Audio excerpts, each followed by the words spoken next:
to find a working Intellivision until I went with Intellivision 2. So, actually, here's one thing about collecting for the Intellivision or the Atari. Get the later models of the game system. Even though the earlier ones had wood grain. It pains me to say that.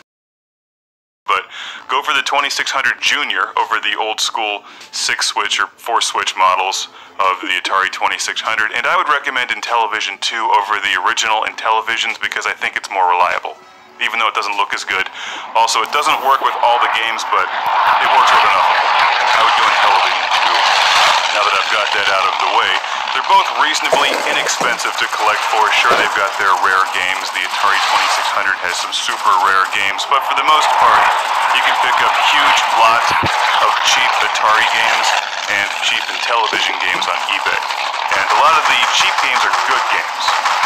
Not Pac-Man for the Atari, but a lot of the other games, like Yars' Revenge. It's not going to cost much, and that's one of the best video games you can get, period, ever. Yars' Revenge. And Intellivision's got some real winners, too. I'm not entirely sure about this, but I think the Atari 2600 games than the Intellivision. But one thing I am absolutely positive about is that the Atari has more controller options than the Intellivision. And that's actually what puts the Atari way ahead for me.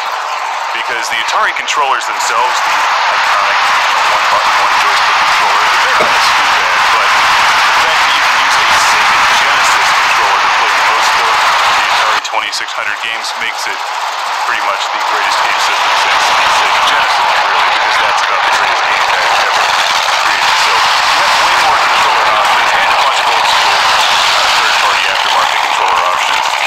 So which one is better to collect for? The Atari 2600 or the Intellivision? I think the fact that they're both different actually makes this interesting.